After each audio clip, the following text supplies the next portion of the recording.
Creek crocodile commandos, Bharat के स्वाट commandos. कई दिनों तक ये बिना कुछ खाए पिए दलदल के कीचड़ में रहकर अपने दुश्मनों का इंतजार करते हैं। जैसे ही इनका दुश्मन करीब आता है, पलक झपकते ही ये उस पर झपट पड़ते हैं। भारत के वो कमांडो हैं जो पानी में, दलदल में और जमीन में रहकर किसी भी परिस्थिति में अपने दुश्मन के दांत खट्टे कर सकते हैं। तभी तो शायद इन्हें क्रीक क्रोकोडाइल कमांडोज कहा जाता है। 1175 गुजरात के कच्छ का ये वो इलाका है जहां पर कहीं जमीन है, कहीं समुद्री पानी के नाले, तो कहीं दूर दूर तक फैली हुई दलदली जमीन। 1175 असल में गुजरात की सीमा का वो पॉइंट है जहां एक तरफ भारत की सीमा है तो दूसरी तरफ पाकिस्तान की जमीन। ये वही सरहद है जहां से पाकिस्तानी आतंकवादी, स्मगलर्स और घुसपैठिए आए दिन भारत में घुसपैठ करने की नापाक कोशिश करते हैं, लेकिन उनकी ये कोशिश कभी कामयाब नहीं होती, क्योंकि इस पूरे सीमावर्ती इलाके की सुरक्षा बॉर्डर सिक्योरिटी फोर्स यानी कि BSF की एक स्पेशल टुकड़ी जिसका नाम क्रीक क्रोकोडाइल कमांडो होता है वो करती है। क्रीक क्रोकोडाइल कमांडोज वो होते हैं जिनका नाम सुनकर ही दुश्मन के पसीने छूट जाते हैं। एक तरह के स्पेशल कमांडो होते हैं जिन्हें इस तरह की ट्रेनिंग दी जाती है, मगरमच्छ की तरह घंटों तक दलदली कीचड़ में रहकर दुश्मन पर घात लगाकर शिकार कर सकते हैं। और जब दुश्मन इनके करीब पहुंचता है तो बिल्कुल शेर की तरह ही उस पर झपट पड़ते हैं। अपनी इसी स्पेशल खूबी के कारण इन कमांडोज को क्रीक क्रोकोडाइल कमांडोज कहा जाता है। लेकिन इन्हें कोई आम कमांडोज समझने की गलती मत करिएगा। इनकी ट्रेनिंग, इनका जज्बा और इनका जुनून देखकर अच्छे दुश्मनों के पसीने छूट जाते हैं। इनकी ट्रेनिंग इतनी सख्त होती है कि उसे देखकर ही आपके रोंगटे खड़े हो जाएंगे। इन्हें कई दिनों तक बिना कुछ खाए पिए दलदल में रहने की आदत लगाई जाती है। घंटों तक दलदल के कीचड़ में रहकर किस तरह से दुश्मन पर हमला करना है, इसकी खतरनाक ट्रेनिंग दी जाती है। इसके अलावा इन्हें ऐसी सख्त ट्रेनिंग से गुजारा जाता है जिसकी कल्पना आप और हम नहीं कर सकते। और इस सख्त ट्रेनिंग के बाद ही एक क्रीक क्रोकोडाइल कमांडो तैयार होता है। आज के समय इनकी पूरी ट्रेनिंग मध्य प्रदेश के ग्वालियर शहर में मौजूद टेकनपुर ट्रेनिंग सेंटर में पूरी की जाती है। सिर्फ वही कमांडो क्रीक क्रोकोडाइल कमांडो बन पाता है जो इस सख्त ट्रेनिंग को अच्छी तरह से पूरा कर पाता है। इसके अलावा एक क्रीक कमांडो बनने के लिए कमांडोज को तैरना और गोताखोरी करना भी अच्छी तरीके से आना चाहिए, तभी वो एक क्रीक क्रोकोडाइल कमांडो बन पाता है। कहते हैं ना कि सोने को जितना लोहे में तपाया जाए सोना उतना ही निखर कर आता है। बिल्कुल इसी तरह क्रीक क्रोकोडाइल कमांडोज को तैयार करने के लिए इन कमांडोज को ट्रेनिंग की आग में तपाया जाता है, तब जाकर एक क्रीक क्रोकोडाइल कमांडो तैयार होता है। इतनी सख्त ट्रेनिंग इन्हें इसलिए दी जाती है क्योंकि फिर इन्हें ऐसी जगह में पोस्टिंग मिलती है जहां पर इन्हें दुश्मनों के साथ साथ प्राकृतिक आपदाओं का भी सामना करना पड़ता है। लेकिन इसके अलावा एक और कारण है जिसकी वजह से BSF की इस टुकड़ी को तैयार किया गया है। मुंबई में हुए लगातार आतंकवादी हमलों की वजह से इस टुकड़ी का गठन 2009 में 40 कमांडो के साथ शुरू किया गया और इसके बाद तो ये टुकड़ी दुश्मनों के दांत खट्टे आज तक करती आ रही है।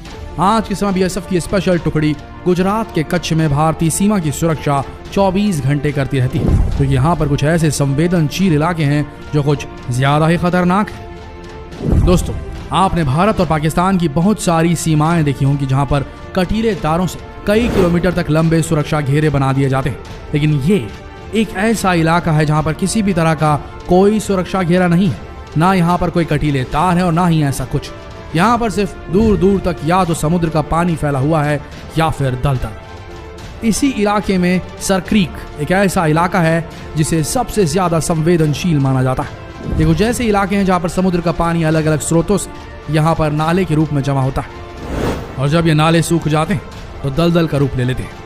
अब आप सोचकर देखिए कि ऐसे इलाके जहाँ पर दूर दूर तक समुद्र का पानी, कई किलोमीटर तक दलदल हो, ऐसे क्षेत्र की सुरक्षा के लिए जवान कैसे करते होंगे। लेकिन सच कहें तो इनकी परेशानी कुछ भी नहीं। यहाँ के क्रीक क्रोकोडाइल कमांडो जिन परेशानियों का सामना करते हैं तो उसके बारे में आप और हम सोच भी नहीं सकते। समुद्री पानी जमा होने की वजह से यहाँ की आबोहवा कुछ ज्यादा ही नमकीन हो जाती है, जो यहाँ के मौसम को बहुत ज्यादा बेरहम बना देती है। सरक्रीक इलाका पूरे 4000 स्क्वायर किलोमीटर तक फैला हुआ है, जहाँ पर कुछ ऐसे संवेदनशील इलाके हैं जहाँ पर आम इंसानों की जाने की सख्त मनाही, क्योंकि ये वो इलाके हैं जहां पर आए दिन BSF के जवान कभी आतंकवादियों से, कभी स्मगलरों से, तो कभी घुसपैठियों से 2-4 हाथ करते रहते हैं। इसलिए सुरक्षा के लिहाज से यहाँ पर सिविलियंस का आना मना है।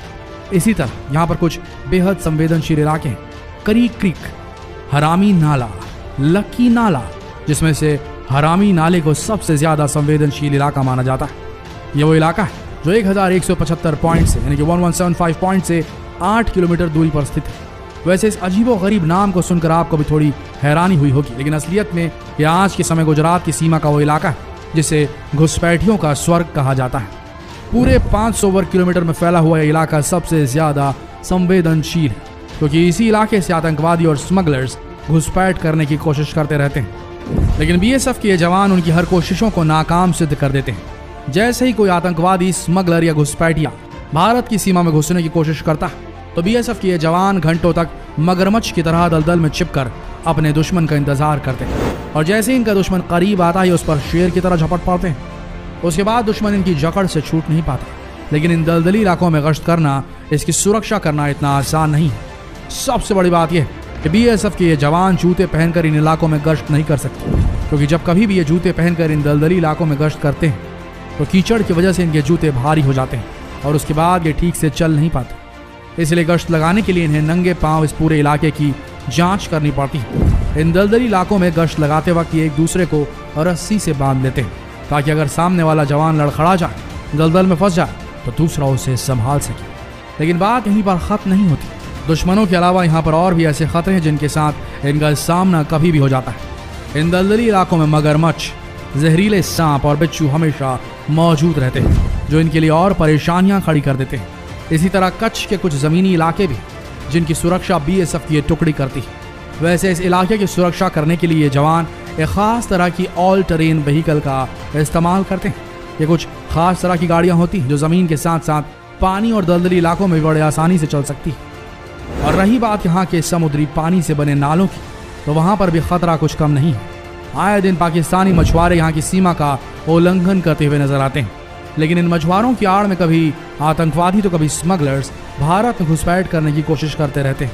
लेकिन 24 घंटे चाक चौबंद रहने वाले बीएसएफ के ये जवान, ये क्रीक कमांडोज, उनकी हर कोशिशों को नाकाम सिद्ध कर देते हैं। समुद्री पानी की वजह से यहाँ के ज्यादातर इलाके नालों के रूप में तब्दील हो चुके हैं। इनकी सुरक्षा करने के लिए बीएसएफ के जवान अपनी स्पीड बोट का इस्तेमाल करते हैं।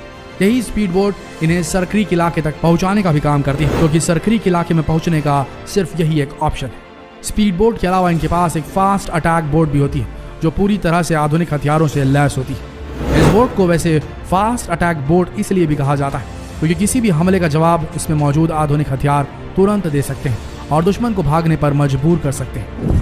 दोस्तों, इनके जज्बे और जुनून को देखकर आप भी हैरान रह गए होंगे, लेकिन सोचिए, आज जो खुले आसमान के नीचे आप और हम आज़ादी महसूस करते हैं, अपने परिवार के साथ अपने घरों में सुरक्षित महसूस करते हैं, आज इन्हीं जवानों की बदौलत आज ये सीमा पर खड़े हैं, तभी हम सब हमारे घरों में सुरक्षित हैं। ये कड़ी धूप में रहकर -50 डिग्री में रहकर भारत की सीमा की सुरक्षा करते हैं, और बात जब देश की हो तो फिर ये जान देने में भी पीछे नहीं हटते। भारत के इन खतरनाक क्रीक कमांडोज को हमारा सलाम।